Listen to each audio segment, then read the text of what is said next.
Greetings, and welcome to the Microsoft Fiscal Year 2024 First Quarter Earnings Conference Call. At this time, all participants are in a listen-only mode. A question-and-answer session will follow the formal presentation. If anyone should require operator assistance during the conference, please press star zero on your telephone keypad. As a reminder, this conference is being recorded. I would now like to turn the call over to your host, Brett Iverson, Vice President of Investor Relations. Mr. Iverson, please go ahead. Good afternoon, and thank you for joining us today. On the call with me are Satya Nadella, Chairman and Chief Executive Officer, Amy Hood, Chief Financial Officer, Alice Jolla, Chief Accounting Officer, and Keith Dolliver, Corporate Secretary and Deputy General Counsel. On the Microsoft Investor Relations website, you can find our earnings press release and financial summary slide deck, which is intended to supplement our prepared remarks during today's call and provides the reconciliation of differences between GAAP and non-GAAP financial measures. More detailed Outlook slides will be available on the Microsoft Investor Relations website when we provide Outlook commentary on today's call. Microsoft completed the acquisition of Activision Blizzard on October 13th, 2023. We will share more on the expected impact of the Activision acquisition during the Outlook commentary portion of today's call. On this call, we will discuss certain non-GAAP items. The non-GAAP financial measures provided should not be considered as a substitute for or superior to the measures of financial performance prepared in accordance with GAAP. They are included as additional clarifying items to aid investors in further understanding the company's first quarter performance, in addition to the impact these items and events have on the financial results.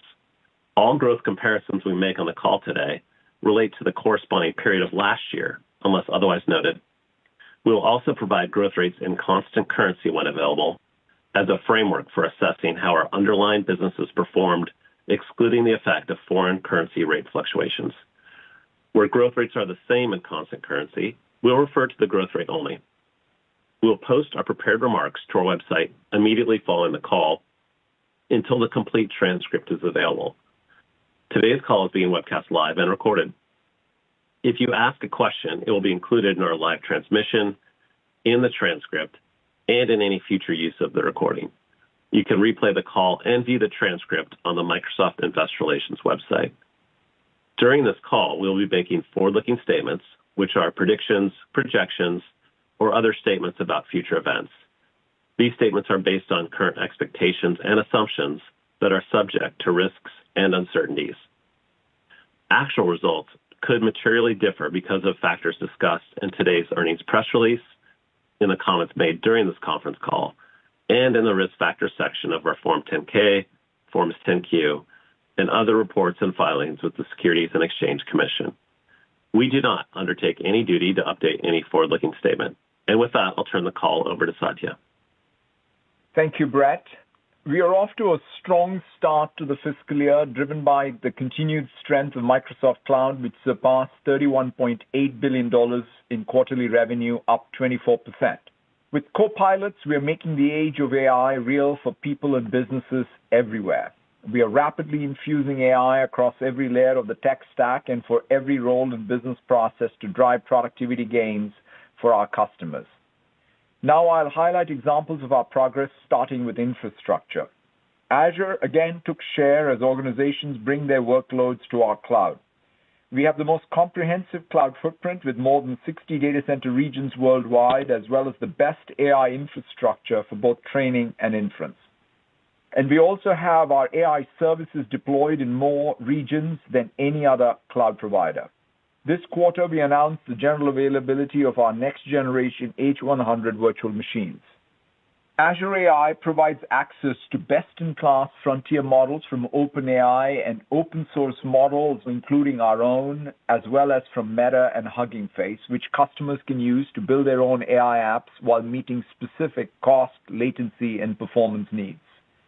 Because of our overall differentiation, more than 18,000 organizations now use Azure OpenAI Service, including new-to-Azure customers. And we are expanding our reach with digital-first companies with OpenAI APIs, as leading AI startups use OpenAI to power their AI solutions, therefore making them Azure customers as well.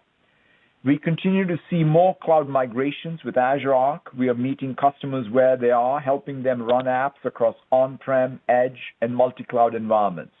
We now have 21,000 Arc customers, up 140% year over year. We are the only other cloud provider to run Oracle's database services, making it simpler for customers to migrate their on-prem Oracle databases to our cloud. Customers like PepsiCo and Vodafone will have access to a seamless, fully integrated experience for deploying, managing, and using Oracle database instances on Azure. And we are the cloud of choice for customers' SAP workloads too. Companies like Brother Industries, Haynes, Zeiss, and ZF Group all run SAP on Azure. Now on to data. In the age of copilots, organizations are looking to consolidate their data estates. That's why with our Microsoft Intelligent Data Platform, we're bringing together operational data stores, analytics, and governance. More than 73% of the Fortune 1000 use 3 or more of our data solutions today. And with Microsoft Fabric, we're unifying compute, storage, and governance into one end-to-end analytics solution with an all-inclusive business model. More than 16,000 customers are actively using Fabric, including over 50% of the Fortune 500. Now on to developers. With GitHub Copilot, we are increasing developer productivity by up to 55% while helping them stay in the flow and bringing the joy back to coding. We have over 1 million paid Copilot users, and more than 37,000 organizations have subscribed to Copilot for Business, up 40% quarter over quarter, with significant traction outside the United States. This quarter, we added new capabilities with GitHub Copilot Chat, which are already being used by both digital natives like Shopify as well as leading enterprises like Maersk and PwC to supercharge the productivity of their software developers. All up, the number of developers using GitHub has increased 4x since our acquisition 5 years ago. We've also brought Copilot to Power Platform, enabling anyone to use natural language to create apps, build virtual agents, and analyze data. More than 126,000 organizations, including 3M, Equinor, Lumen Technologies, Nationwide, PG&E, and Toyota, have all used Copilot and Power Platform to date. EY, for example, has enabled Copilot for all 170,000 plus Power Platform users at the company. And this quarter, we added new Copilot capabilities to Power Pages, making it possible to build data-driven websites using just a few sentences or clicks. Finally, Power Apps remains the market leader in low-code, no-code development, now with 20 million monthly active users, up 40% year over year. Now on to business applications. All up, Dynamics 365 took share for the 10th consecutive quarter. We're using this AI inflection point to redefine our role in business applications. We're becoming the Copilot-led business process transformation layer on top of existing CRM systems like Salesforce. For example, our Sales Copilot helps sellers at more than 15,000 organizations, including Rockwell Automation, Sandvik, Coromant, Securitas, and Teleperformance, personalize customer interactions based on data from third-party CRMs. We're also bringing Copilot to Dynamics 365 to help with everything from suggested actions and content ideas to faster access to valuable business data. And this quarter, we introduced Copilot in Dynamics 365 Field Service to help streamline frontline tasks.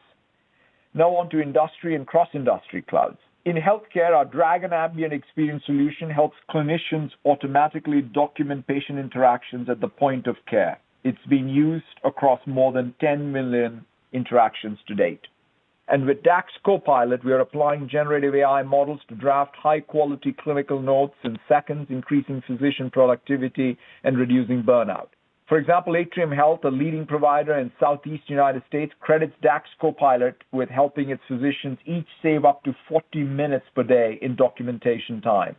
We're also introducing healthcare data solutions in Microsoft Fabric, enabling providers like Northwestern Medicine and Sing Health to unify health data in a secure, compliant way. And with our Microsoft Cloud for Sovereignty, which will become generally available by the end of the calendar year, we offer industry-leading data sovereignty and encryption controls, meeting the specific needs of public sector customers around the world. Now on to future of work. Copilot is your everyday AI assistant. helping you be more creative in Word, more analytical in Excel, more expressive in PowerPoint, more productive in Outlook, and more collaborative in Teams. Tens of thousands of employees at customers like Bayer, KPMG, Mayo Clinic, Suncorp, and Visa, including 40% of the Fortune 100, are using Copilot as part of our early access program. Customers tell us that once they use Copilot, they can't imagine work without it, and we are excited to make it generally available for enterprise customers next week. This quarter, we also introduced a new hero experience in Copilot, helping employees tap into their entire universe of work, data, and knowledge using chat. And the new Copilot Lab helps employees build their own work habits for this era of AI by helping them turn good prompts into great ones.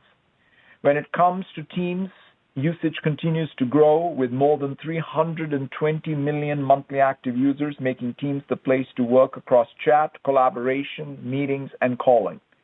This quarter, we introduced a new version of Teams that is up to 2 times faster while using 50% less memory and includes seamless cross-tenant communications and collaboration. We have seen 9 consecutive quarters of triple-digit revenue growth for Teams Rooms, and more than 10,000 paid customers now use Teams Premium. Teams has also become a multiplayer canvas for business process. There are more than 2,000 apps in Teams Store, and collaborative apps from Adobe, Atlassian, and Workday each exceeded 1 million monthly active users on Teams. And with Viva, we have created a new market category for employee experience, helping companies like Dell, Lloyds Banking Group, and PayPal build high-performance organizations. With skills in Viva, we are bringing together information from Microsoft 365 and LinkedIn to help employers understand workforce gaps and suggest personalized learning content to address it, all in the flow of work. All up, we continue to see more organizations choose Microsoft 365, and companies across private and public sector, including Cerebras, Chanel, DXC Technology, all rely on our premium E5 offerings for advanced security, compliance, voice, and analytics. Now on to Windows. The PC market unit volumes were at roughly pre-pandemic levels, and we continue to innovate across Windows, adding differentiated AI-powered experiences to the operating system. We rolled out the biggest update to Windows 11 ever with 150 new features, including new AI-powered experiences like Clipchamp, Paint, and Photos. And we introduced Copilot in Windows, the everyday AI companion, which incorporates the context of the web, your work data, and what you are doing on the PC to provide better assistance. We are seeing accelerated Windows 11 deployments worldwide from companies like BP, Eurowings, Cantor, and RBC. Finally, with Windows 365 Boot and Switch, we are making it easier than ever for employees at companies like Crocs, Hamburg Commercial Bank, and the ING Bank to get a personalized Windows 365 cloud PC with Copilot on any device. Now on to security. The speed, scale, and sophistication of cyber attacks today is unparalleled, and security is the number one priority for CIOs worldwide. We see high demand for Security Copilot, the industry's first and most advanced generative AI product, which is now seamlessly integrated with Microsoft 365 Defender. Dozens of organizations, including Bridgewater, Fidelity National Financial, and Government of Alberta, have been using Copilot in preview, and early feedback has been positive. And we look forward to bringing Copilot to hundreds of organizations in the coming months as part of the new early access program so they can improve the productivity of their own security operations centers and stop threats at machine speed. More broadly, we continue to take share across all major categories we serve, and our SIEM Microsoft Sentinel now has more than 25,000 customers, and revenue surpassed $1 billion annual run rate. And customers in every industry like Booz Allen Hamilton, Grant Thornton, and MetLife use our end-to-end solutions to protect their environments. Now on to LinkedIn. We are now applying this new generation of AI to transform how the 985 million members learn, sell, and get hired. Membership growth has now accelerated each quarter for over 2 years in a row. This quarter, we introduced new AI-driven features across all of our businesses, including a learning coach that gives members personalized content guidelines and tools to help employers find qualified candidates, and sellers and marketeers attract buyers in a single step. Since introducing AI-assisted messages for recruiters 5 months ago, 3/4 of them say it saves them time. And we have seen a nearly 80% increase in members watching AI-related learning courses this quarter. More broadly, we continue to see record engagement and knowledge sharing on the platform. We now have more than 450 million newsletter subscriptions globally, up 3x year over year. Premium subscription signups were up 55% year over year, and our hiring business took share for the 5th consecutive quarter. Now on to search advertising and news. With our Copilot for the web, we are redefining how people use the internet to search and create. Bing users have engaged in more than 1.9 billion chats, and Microsoft Edge has now gained share for 10 consecutive quarters. This quarter, we introduced new personalized answers as well as support for DALL-E 3, helping people get more relevant answers and to create incredibly realistic images. More than 1.8 billion images have been created to date. And with our Copilot in shopping, people can find more tailored recommendations and better deals. We're also expanding to new endpoints, bringing Bing to Meta's AI chat experience in order to provide more up-to-date answers as well as access to real-time search information. Finally, we're integrating this new generation of AI directly into our ad platforms to more effectively connect marketeers to customer intent in chat experiences, both from us as well as customers like Axel Springer and Snap. Now on to gaming. We were delighted to close our acquisition of Activision Blizzard King earlier this month. Together, we will advance our goal of bringing great games to players everywhere on any endpoint. Already with Game Pass, we are redefining how games are distributed, played, and discovered. We set a record for hours played per subscriber this quarter. We released Starfield this quarter to broad acclaim. More than 11 million people have played the game to date. Nearly half of the hours played have been on PC, and on launch day, we set a record for the most Game Pass subscriptions added on a single day ever. Minecraft has now surpassed 300 million copies sold, and with Activision Blizzard King, we now add significant depth to our content portfolio. We will have $13 billion plus franchises, from Candy Crush, Diablo, and Halo to Warcraft, Elder Scrolls, and Gears of War. And we're looking forward to one of our strongest first-party holiday lineups ever, including new titles like Call of Duty, Modern Warfare 3, and Forza Motorsport. In closing, we're rapidly innovating to expand our opportunity across our consumer and commercial businesses as we help our customers thrive in this new era. In just a few weeks, we'll be holding our flagship Ignite conference, where we will introduce more than 100 new products and capabilities, including exciting new AI innovations. I encourage you to tune in. With that, I'll turn it over to Amy. Thank you, Satya, and good afternoon, everyone. This quarter, revenue was $56.5 billion, up 13% and 12% in constant currency. Earnings per share was $2.99, and increased 27% and 26% in constant currency. Consistent execution by our sales teams and partners drove a strong start to the fiscal year.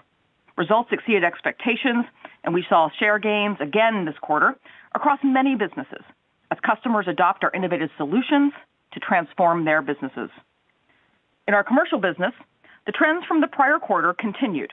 We saw healthy renewals, particularly in Microsoft 365 E5, and growth of new business continued to be moderated for standalone products sold outside the Microsoft 365 suite. In Azure, as expected, the optimization trends were similar to Q4. Higher than expected AI consumption contributed to revenue growth in Azure. In our consumer business, PC market unit volumes are returning to pre-pandemic levels.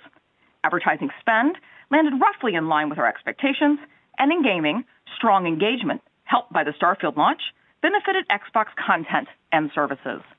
Commercial bookings increased 14% and 17% in constant currency, in line with expectations, primarily driven by strong execution across our core annuity sales motions, with continued growth in the number of $10 million plus contracts for both Azure and Microsoft 365. Commercial remaining performance obligation increased 18% to $212 billion. Roughly 45% will be recognized in revenue in the next 12 months, up 15% year over year. The remaining portion, which will be recognized beyond the next 12 months, increased 20%. And this quarter, our annuity mix was 96%. FX did not have a significant impact on our results and was roughly in line with our expectations on total company revenue, segment-level revenue, COGS, and operating expense growth. Microsoft Cloud revenue was $31.8 billion and grew 24% and 23% in constant currency, ahead of expectations. Microsoft Cloud gross margin percentage increased slightly year over year to 73%, a point better than expected, primarily driven by improvement in Azure. Excluding the impact of the change in accounting estimate for useful lives, Microsoft Cloud gross margin percentage increased roughly 2 points, driven by the improvement just mentioned in Azure, as well as Office 365, partially offset by the impact of scaling our AI infrastructure to meet growing demand. Company gross margin dollars increased 16% and 15% in constant currency, and gross margin percentage increased year over year to 71%. Excluding the impact of the change in accounting estimate, gross margin percentage increased roughly 3 points, driven by the improvement in Azure and Office 365, as well as sales mix shift to higher margin businesses. Operating expenses increased 1%, lower than expected, due to cost efficiency focus as well as investments that shifted to future quarters. Operating expense growth was driven by marketing, LinkedIn, and cloud engineering, partially offset by devices. At a total company level, headcount at the end of September was 7% lower than a year ago. Operating income increased 25% and 24% in constant currency. Operating margins increased roughly 5 points year over year to 48%. Excluding the impact of the change in accounting estimate, operating margins increased roughly 6 points, driven by improved operating leverage through cost management and the higher gross margin noted earlier. Now to our segment results. Revenue from productivity and business processes was $18.6 billion and grew 13% and 12% in constant currency, ahead of expectations, driven by better than expected results in Office 365 Commercial and LinkedIn. Office Commercial revenue grew 15% and 14% in constant currency. Office 365 Commercial revenue increased 18% and 17% in constant currency, slightly better than expected, with a bit more in-period revenue recognition, while billings remained relatively in line with expectations. Growth continues to be driven by healthy renewal execution and ARPU growth, as E5 momentum remains strong. Paid Office 365 Commercial seats grew 10% year over year, with installed base expansion across all customer segments. Seat growth was again driven by our small and medium business and frontline worker offerings, with continued impact from the growth trends and new standalone business noted earlier. Office Commercial licensing declined 17%, in line with the continued customer shift to cloud offerings. Office Consumer revenue increased 3% and 4% in constant currency, with continued momentum in Microsoft 365 subscriptions, which grew 18% to 76.7 million. LinkedIn revenue increased 8%, ahead of expectations, driven by slightly better than expected performance across all businesses. Growth was driven by Talent Solutions, though we continued to see negative year-over-year bookings there from the weaker hiring environment in key verticals. Dynamics revenue grew 22% and 21% in constant currency, driven by Dynamics 365, which grew 28% and 26% in constant currency, with continued growth across all workloads. Segment gross margin dollars increased 13% and gross margin percentage increased slightly year over year. Excluding the impact of the change in accounting estimate, gross margin percentage increased roughly 1 point, driven by improvement in Office 365.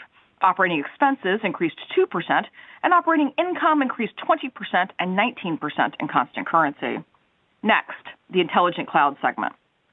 Revenue was $24.3 billion, increasing 19% and ahead of expectations, with better than expected results across all businesses. Overall, server products and cloud services revenue grew 21%. Azure and other cloud services revenue grew 29% and 28% in constant currency, including roughly 3 points from AI services. While the trends from prior quarter continued, growth was ahead of expectations, primarily driven by increased GPU capacity and better than expected GPU utilization of our AI services, as well as slightly higher than expected growth in our per-user business. In our per-user business, the enterprise mobility and security install base grew 11% to over 259 million seats, with continued impact from the growth trends in new standalone business noted earlier. In our on-premises server business, revenue increased 2%, ahead of expectations, driven primarily by demand in advance of Windows Server 2012 end of support. Enterprise and Partner Services revenue increased 1% and was relatively unchanged in constant currency, ahead of expectations, driven by better-than-expected performance in enterprise support services. Segment gross margin dollars increased 20% and 19% in constant currency, and gross margin percentage increased slightly. Excluding the impact of the change in accounting estimate, gross margin percentage increased roughly 2 points, driven by the improvement in Azure noted earlier, even as we scale our AI infrastructure to meet growing demand. Operating expenses increased 2% and 1% in constant currency. Operating income grew 31% and 30% in constant currency. Now to more personal computing. Revenue was $13.7 billion, increasing 3% and 2% in constant currency, above expectations, with better-than-expected results across all businesses. Windows OEM revenue increased 4% year-over-year, significantly ahead of expectations, driven by stronger-than-expected consumer channel inventory builds and the stabilizing PC market demand noted earlier, particularly in commercial. Windows commercial products and cloud services revenue increased 8%, driven by demand for Microsoft 365 E5. Devices revenue decreased 22%, ahead of expectations, due to stronger execution in the commercial segment. Search and news advertising revenue ex-TAC increased 10% and 9% in constant currency, slightly ahead of expectations. We saw increased engagement on Bing and Edge share gains again this quarter, although search revenue growth continues to be impacted by a third-party partnership. And in gaming, revenue increased 9% and 8% in constant currency, ahead of expectations, driven by better-than-expected subscriber growth in Xbox Game Pass, as well as first-party content, primarily due to the Starfield launch. Xbox content and services revenue increased 13% and 12% in constant currency, and Xbox hardware revenue declined 7% and 8% in constant currency. Segment gross margin dollars increased 13% and 12% in constant currency, and gross margin percentage increased roughly 5 points year-over-year, driven primarily by sales mix shift to higher margin businesses. Operating expenses declined 1%, and operating income increased 23% and 22% in constant currency. Now back to total company results. Capital expenditures, including finance leases, were $11.2 billion to support cloud demand, including investments to scale our AI infrastructure. Cash paid for PP&E was $9.9 billion. Cash flow from operations was $30.6 billion, up 32% year-over-year, driven by strong cloud billings and collections. Free cash flow was $20.7 billion, up 22% year-over-year.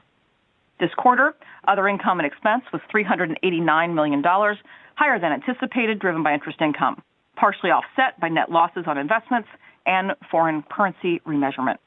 Our effective tax rate was approximately 18%. And finally, we returned $9.1 billion to shareholders through share repurchases and dividends. Now, moving to our Q2 outlook, which, unless specifically noted otherwise, is on a U.S. dollar basis. The Activision acquisition closed on October 13th, so my commentary includes the net impact of the deal from the date of acquisition. Our outlook includes purchase accounting impact, integration, and transaction-related expenses based on our current understanding of the purchase price allocation and related deal accounting. The net impact includes adjusting for the movement of Activision content from our prior relationship as a third-party partner to first-party. Now to FX. Based on current rates, we expect FX to increase total revenue and segment-level revenue growth by approximately 1 point. We expect FX to have no impact to COGS and operating expense growth. In commercial bookings, we expect consistent execution across our core annuity sales motion, including healthy renewals, but growth will be impacted by a low growth expiry base. Therefore, we expect bookings growth to be relatively flat. Microsoft Cloud gross margin percentage should be relatively flat year-over-year. Excluding the impact from the accounting estimate change, Q2 Cloud gross margin percentage will be up roughly 1 point, primarily driven by improvement in Azure and Office 365, partially offset by the impact of scaling our AI infrastructure to meet growing demand. We expect capital expenditures to increase sequentially on a dollar basis, driven by investments in our cloud and AI infrastructure. As a reminder, there can be normal quarterly spend variability in the timing of our cloud infrastructure build-out. Next to segment guidance. In productivity and business processes, we expect revenue to grow between 11 and 12%, or $18.8 to $19.1 billion US dollars. Growth in constant currency will be approximately 1 point lower. In Office Commercial, revenue growth will again be driven by Office 365 with seat growth across customer segments and ARPU growth through E5. We expect Office 365 revenue growth to be up roughly 16% in constant currency. We're excited for Microsoft 365 Copilot general availability on November 1st and expect the related revenue to grow gradually over time. In our on-premise business, we expect revenue to decline in the mid to high teens. In Office Consumer, we expect revenue growth in the mid-single digits, driven by Microsoft 365 subscriptions. For LinkedIn, we expect revenue growth in the mid-single digits, driven by Talent Solutions and Marketing Solutions. Growth continues to be impacted by the overall market environments for recruiting and advertising, especially in the technology industry where we have significant exposure. And in Dynamics, we expect revenue growth in the high teens, driven by Dynamics 365.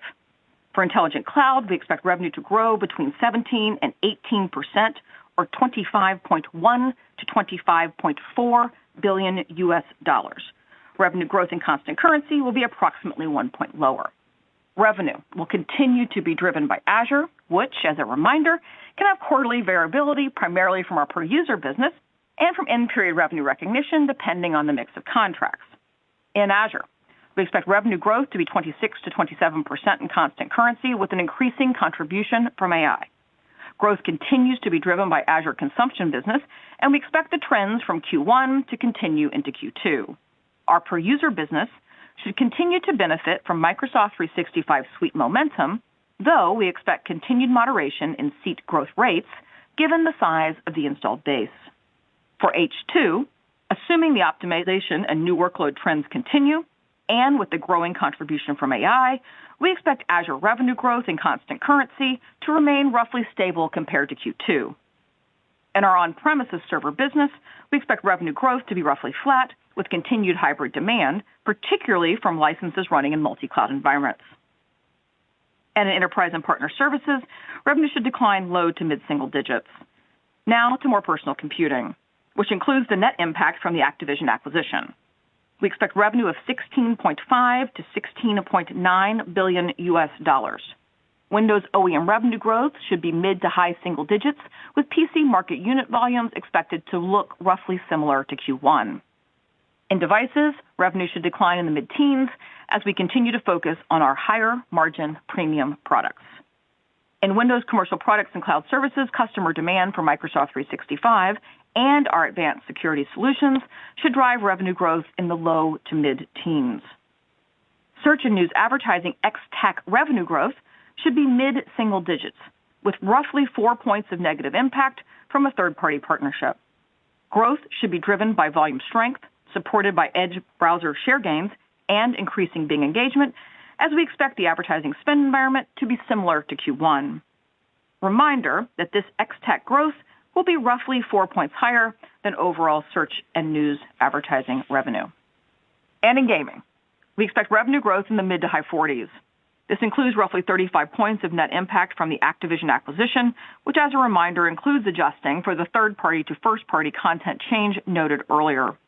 We expect Xbox content and services revenue growth in the mid to high 50s, driven by roughly 50 points of net impact from the Activision acquisition.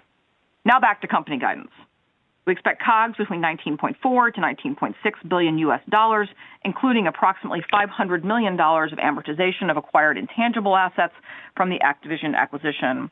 We expect operating expense of $15.5 to $15.6 billion US, including approximately $400 million from purchase accounting adjustments, integration, and transaction-related costs from the Activision acquisition. Other income and expense should be roughly negative $500 million, as interest income will be more than offset by interest expense, primarily due to a reduction in our investment portfolio balance and the issuance of short-term debt, both for the Activision acquisition. As a reminder, we are required to recognize gains or losses on our equity investments, which can increase quarterly volatility. We expect our Q2 effective tax rate to be between 19 and 20%. Now, some additional thoughts on H2, as well as the full fiscal year. First, FX. Assuming current rates remain stable, we expect FX to have no meaningful impact to full-year revenue, COGS, or operating expense growth. Therefore, in H2, we expect FX to decrease revenue, COGS, and operating expense growth by 1 point. Second, Activision. We expect approximately $900 million for purchase accounting adjustments, as well as integration and transaction-related costs in each quarter in H2. For our full FY24, we remain committed to investing for the cloud and AI opportunity, while also maintaining our disciplined focus on operating leverage.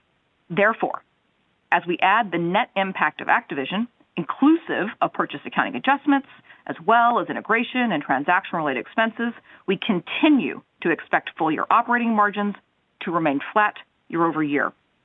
In closing, with our strong start to FY24, I am confident that as a team, we will continue to deliver healthy growth in the year ahead, driven by our leadership in commercial cloud and our commitment to lead the AI platform wave. With that, let's go to Q&A. Brett. Thanks, Amy. We'll now move over to Q&A. Out of respect for others on the call, we request that participants please ask only one question. Joe, can you please repeat your instructions? Yes. Ladies and gentlemen, if you would like to ask a question, please press star 1 on your telephone keypad, and a confirmation tone will indicate your line is in the question queue. You may press star 2 if you would like to remove your question from the queue. For participants using speaker equipment, it may be necessary to pick up your handset before pressing the star keys. One moment, please, while we pull for questions. And our first question comes from the line of Keith Weiss with Morgan Stanley. Please proceed. Excellent. Thank you for taking the question, and very nice quarter. The pace of innovation you guys have been putting out has been pretty amazing, and the new products garnering traction probably faster than we've expected on our side of the equation. But we're also working in a overall spending environment that remains volatile at best, and I think investors are getting more concerned on it. So two questions on this. One, based on sort of the new products and the innovation, do you think you guys can sustain the type of commercial growth that we saw in Q1 as we go through the year, or is the environment too tricky for that? And then when it relates to investment, Amy, you've been able to keep overall OpEx growth very low, and it was very low this quarter. At some point, should we be thinking about a return to a more aggressive investment behind all this product innovation? Yeah, maybe I can start, Keith, and Amy, you can add to it. Overall, there are multiple things, Keith, that are all happening, obviously, simultaneously. If you just take Azure and try to characterize where's the growth for Azure coming from, or what sort of drivers for Azure numbers, there are three things all happening in parallel. Like, for example, take cloud migrations. A good reminder of where we are and even the core cloud migration story is the new Oracle announcement. Once we announced that the Oracle databases are going to be available on Azure, we saw a bunch of unlock from new customers who have significant Oracle estates that have not yet moved to the cloud because they needed to rendezvous with the rest of the app estate in one single cloud. And so we're excited about that. So in some sense, even the financial services sector, for example, is a good place where there's a lot of Oracle that still needs to move to the cloud. Second thing, of course, is the workloads start, then workloads get optimized, and then new workloads start. And that cycle continues. We'll lap some of those optimization cycles that were fairly extreme, perhaps in the second half of our fiscal. And the third thing is, for us, that's unique and different, is new workload starts around AI. Given our leadership position, we are seeing complete new project starts, which are AI projects. And as you know, AI projects are not just about AI meters. They have lots of other cloud meters as well. So that sort of gives you one side of what's happening in terms of enterprise. The other piece is on the SaaS side. Obviously, again, this is a new product that's going to go through the enterprise adoption cycle. The results around productivity, which we demonstrated with GitHub Copilot, is what's giving us good confidence, and our customers, more importantly, good confidence around what these products represent in terms of value. And so we are in the very, very early innings there, and so we look forward to seeing the traction for these products going forward. Keith, maybe just a few things to add, and then I'll talk a little bit about the operating leverage, which is the second part of your question. In general, we saw very consistent execution from Q4 to Q1, and that's what we're talking about into Q2. I think that speaks to our value prop, which is where Satya went. It speaks to making sure that customers are getting a very quick return on value, real productivity improvement, real savings, so that when we're asking at renewal or talking about E5 upgrades or talking about AI services, that those come with real promises of high-value scenarios. And so I think that is an important piece as you think about stability in commercial demand. And then if you think about the nature of your question, it was partially why I talked about in my full-year guidance that now, even with the addition of Activision and purchase accounting impacts, integration impacts, we still feel confident we can deliver consistent operating margins to last year. And it speaks to, I think, some of the improvements we're making in Azure and even Microsoft 365 gross margins, even in the core of the commercial cloud. It speaks to the pace at which we're delivering AI revenue with the increasing cost expense and capital investment ahead with the demand we see. And although you're right, our operating expense comparables in H2 get more challenging than in H1, we're really focused on making sure that every dollar we put and commit is back to the priorities we talked about, which is commercial cloud leadership and leading the AI wave. And so I think that focus is really helping on both execution and leverage. Excellent. Thank you, guys. Thanks, Keith. Joe, next question, please. The next question comes from the line of Mark Moerdler with Bernstein Research. Please proceed. Thank you very much, and congratulations on a really strong quarter. AI has been far stronger than expected, beat your guidance for Azure this quarter, and while you discussed higher utilization and more GPUs have helped, has the fact that Microsoft has a full AI dev stack, Copilot reference architecture, and plugin architecture been a meaningful factor, not just from a revenue perspective, but also even potentially from a margin perspective? In addition, can you give us any color on whether Azure GPU is predominantly model training, or are we seeing a lot of inferencing yet from clients? Thanks. No, thank you for the question, Mark. Yeah, it is true that we have, the approach we have taken is a full stack approach all the way from whether it's ChatGPT or Bing Chat or all our co-pilots all share the same model. So in some sense, one of the things that we do have is very, very high leverage of the one model that we used, which we trained, and then the one model that we are doing inferencing at scale.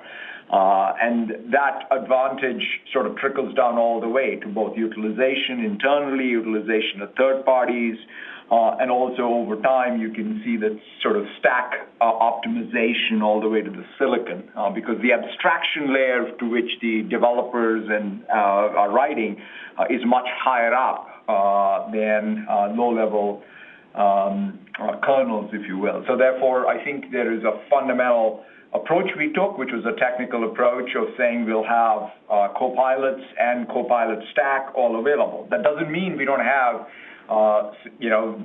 people doing training for open source models or proprietary models. We also have a bunch of open source models. We have a bunch of fine-tuning happening, a bunch of RLHF happening. So there's all kinds of ways people use it, but the thing is we have scale leverage of one large model that was trained and one large model that's being used for inference across all our first-party SaaS apps, as well as our API in our Azure AI service. And the reason, Mark, that's important is that it means even beyond the point Satya made is that when it comes to our ability to leverage the infrastructure that we're building out, we don't really have a preference in terms of how people are utilizing that infrastructure, whether it's through all the means that Satya mentioned. It gives us a good opportunity to see quick conversion into revenue.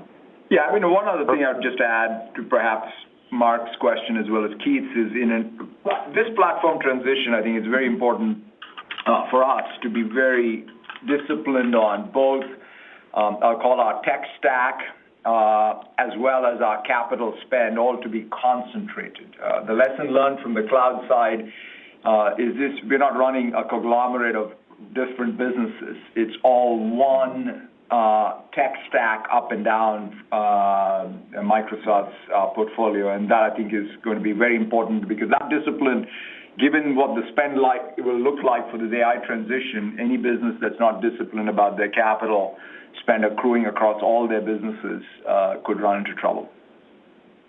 Extremely helpful. Thank you so much. Thanks, Mark. Joe, next question, please. The next question comes from the line of Brent Thill with Jefferies. Please proceed. Thanks. Amy, good to see the 12% growth. Many investors are asking, can you sustain double-digit growth, especially with a stronger AI boost coming in the next several quarters? I think looking at as I said, Q1 was a strong start to the year. Q2 certainly implies that. We've talked about stability for Azure into the second half of the year, looking at in line with what we're seeing for Q2. And so I think we feel good about our ability to execute, but more importantly, our ability to continue to take share.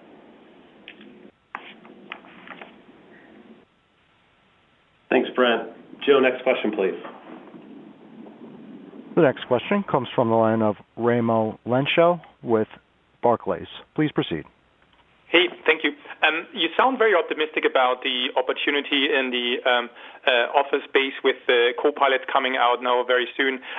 Can you speak a little bit about what you're seeing there in the customer base that tested this already, in terms of how excited they were the special features there, and what does it mean in terms of adoption curve for that going forward once you go GA in 1st of November? Thank you. No, thanks for the question, Raimo.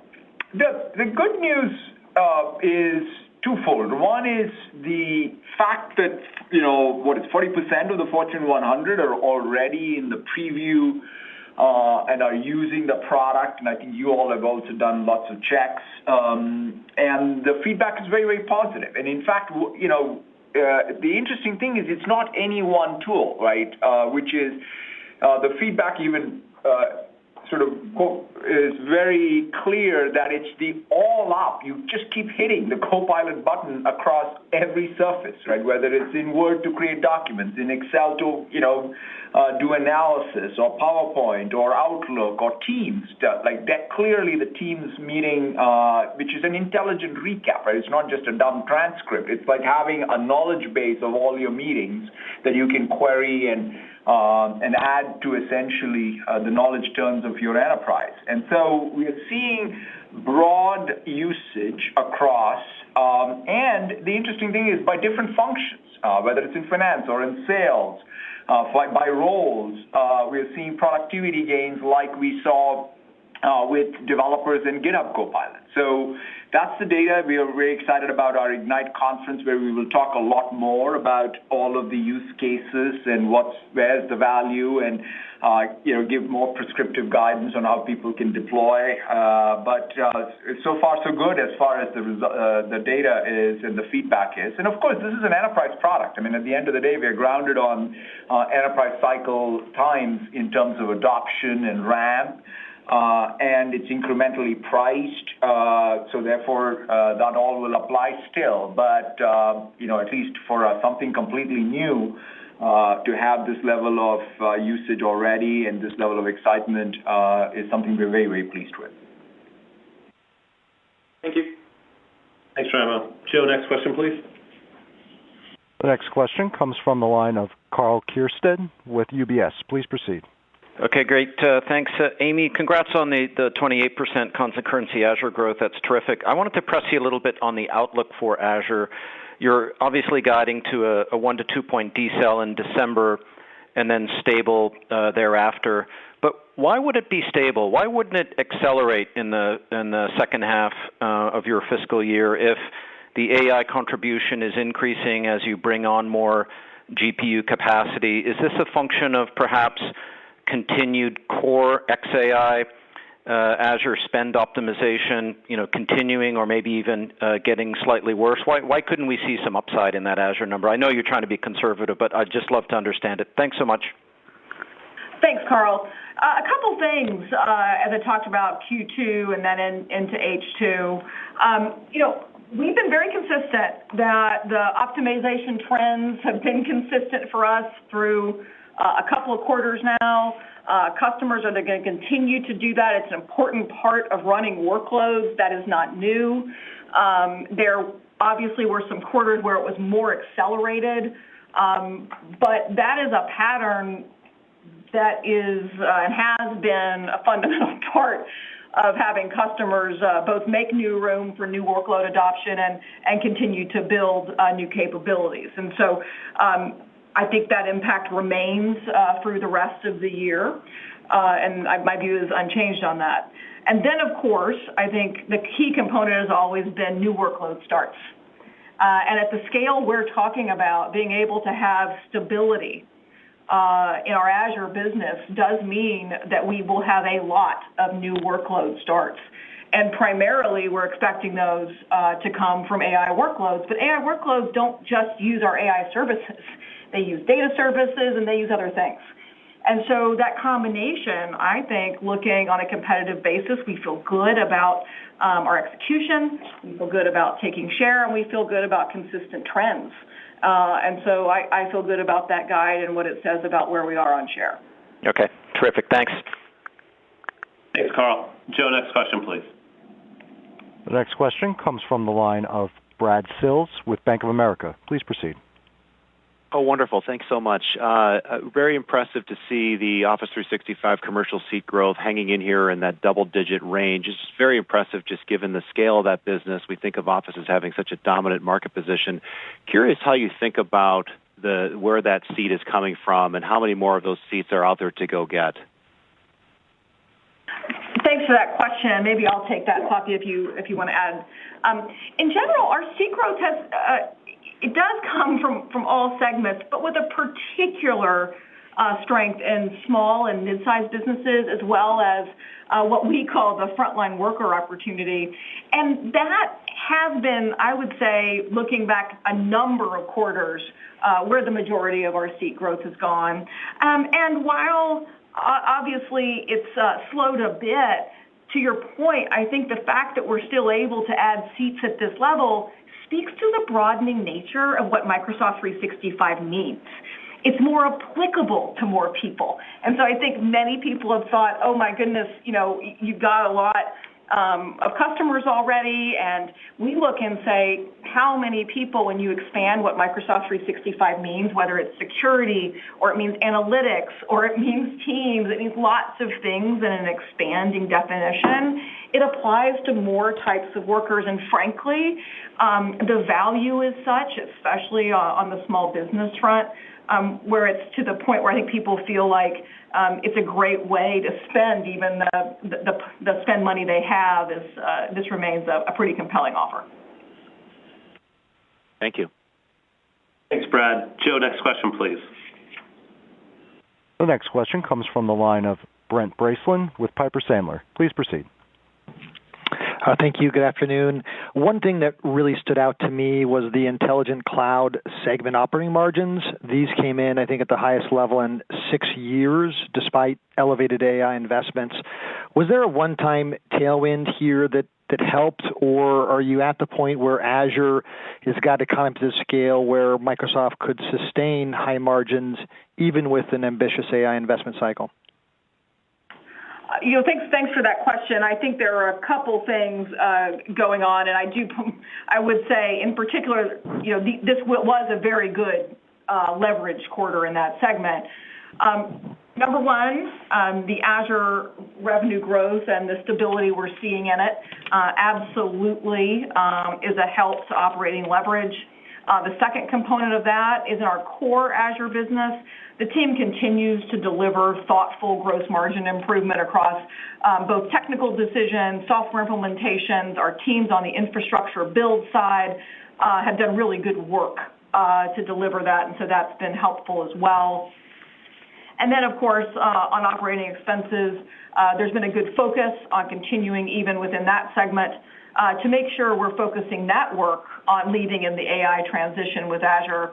And so you're right, even as we're investing in AI infrastructure, which will and should show up as revenue, it'll also show up in COGS and still deliver good margin. But this does have a slightly, as I talked about earlier, easier comp in Q1 and Q2, given it was some of our highest growth operating expense quarters in our company's history a year ago.